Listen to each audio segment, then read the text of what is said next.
प्रधानमंत्री नरेंद्र मोदी के सामने खड़े ये व्यक्ति पीएम मोदी की सबसे बड़ी ताकत है। इनके बारे में जब हम आपको बताएंगे तो आप भी हैरान हो जाएंगे और भावुक भी। पीएम मोदी अगर इन्हें नहीं बुलाते तो देश को इनके बारे में जानकारी ही नहीं मिलती। ये शख्स कौन है इनके बारे में आपको आगे बताएंगे, लेकिन उससे पहले जल्दी से ये देख लीजिए कि कैसे पीएम मोदी ने एक ऐसा फैसला लिया है जिसे लेने की हिम्मत आज तक कोई प्रधानमंत्री नहीं दिखा पाया। पीएम मोदी का ये फैसला एक तरीके से इस शख्स से भी जुड़ा हुआ है। थोड़ी देर में इस शख्स में आप खुद को देखना शुरू कर देंगे, क्योंकि आप जानते ही नहीं कि देश में कितनी बड़ी घटना घटनी शुरू हो गई है। आने वाले दिनों में अचानक आपको पीएम मोदी के खिलाफ बहुत ज्यादा विरोध प्रदर्शन होते दिखेंगे। इसका कारण हम आपको पहले बता देते हैं, उसके बाद पीएम मोदी के सामने खड़े इस शख्स की बात करेंगे। आपने कई रसूखदार लोगों को अकड़ में कहते सुना होगा कि सरकार उनकी है लेकिन सिस्टम हमारा है। अब पीएम मोदी ने उसी सिस्टम पर स्ट्राइक कर दी है। पीएम मोदी के घर के बेहद नजदीक एक क्लब है जिसे जिम खाना क्लब कहा जाता है। इसके बारे में आप पिछले कुछ दिनों से सुन रहे होंगे। पीएम मोदी के आवास के बेहद नजदीक जिस जमीन पर ये जिम खाना क्लब बना है, उस जमीन को खाली करने का आदेश इस क्लब को दे दिया गया है। ये क्लब पीएम आवास से इतना नजदीक है कि सुरक्षा के लिए बड़ा खतरा बन सकता है।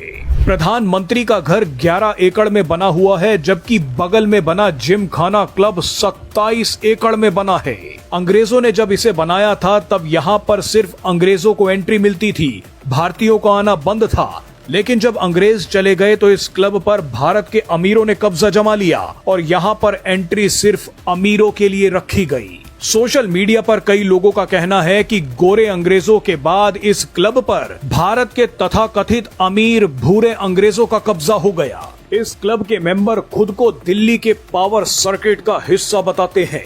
ये तथाकथित अमीर लोग दिखाते हैं कि सरकार मोदी चला रहे हैं, लेकिन सिस्टम हम चलाएंगे। आप ये जानकर हैरान हो जाएंगे कि हजारों करोड़ों की जमीन पर बना ये क्लब साल में 1000 रुपए का ही किराया देता है। इस क्लब के मेंबर खुद को बेस्ट बोलते हैं, यानी इस क्लब के 2-2.5 हजार मेंबर खुद को बाकी भारतीयों से अलग मानते हैं। 150 करोड़ भारतीयों से अपने आप को सुपीरियर समझते हैं। लेकिन ऐसी मानसिकता वाले लोगों को ये तस्वीर अंदर तक चीर देगी। भारत में बेस्ट और सुपीरियर कौन है वो इस शख्स ने बता दिया है।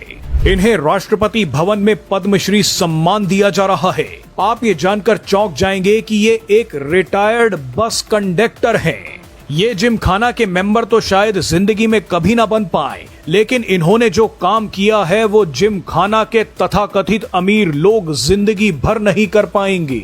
ये है कर्नाटक के 75 वर्षीय पूर्व बस कंडक्टर अंके गौड़ा। अंके गौड़ा ने भारत के सबसे बड़े मुफ्त पुस्तकालयों में से एक पुस्तक माने की स्थापना की है, जिसके लिए इन्हें पद्मश्री पुरस्कार से सम्मानित किया गया है। 20 साल की उम्र में बस कंडक्टर के रूप में काम करते हुए अंके गौड़ा ने अपनी कमाई से किताबें खरीदनी शुरू कर दी, जिसके बाद एक विशाल पुस्तकालय की नींव पड़नी शुरू हो गई। अंके गौड़ा ने जिंदगी भर अपनी आय का लगभग 80% हिस्सा पुस्तकों के संग्रह में लगाया। अंके गौड़ा ने 20 लाख से भी ज्यादा पुस्तकों वाला विशाल निशुल्क सार्वजनिक पुस्तकालय स्थापित कर दिया। इन्होंने अपनी जीवन भर की कमाई से जो किताबें जुटाई, उन्हें मुफ्त में पढ़ने के लिए लोगों को दे दिया। अंके गौड़ा का समर्पण इतना प्रबल था कि उन्होंने अपनी किताबों के कलेक्शन को बढ़ाने के लिए मैसूरू स्थित अपना घर तक बेच दिया। अब आप ही बताइए कि देश में असली ताकतवर और अमीर शख्स कौन हुआ, जिम खाना में वाइन पीने वाले लोग या अंके गौड़ा? देश के सामने आज अंके गौड़ा को सम्मानित किया जा रहा है। पीएम मोदी अंके गौड़ा के लिए तालियां बजा रहे हैं, लेकिन तथाकथित सिस्टम चलाने वालों को जमीन खाली करने के लिए बोल दिया गया है। पीएम मोदी ने बता दिया है, दशकों तक नई दिल्ली के केंद्र में स्थित दिल्ली जिमखाना क्लब, जो कि शुरुआत में खेल और खेल में रुचि रखने वालों के लिए बना था, परंतु धीरे धीरे दिल्ली की सत्ता, नौकरशाही और हाई सोसाइटी का प्रतीक बन गया, आजकल चर्चा में है। केंद्र सरकार ने जिमखाना क्लब को 5 जून तक परिसर सौंपने को कहा है। सरकार ने कहा है कि 27.3 एकड़ का यह भूखंड रक्षा बुनियादी ढांचे को मजबूत और सुरक्षित करने के लिए आवश्यक है। ऐसे में बड़ा सवाल है कि क्या सरकार किसी भी भवन या संस्थान को ऐसे खाली करने के लिए कह सकती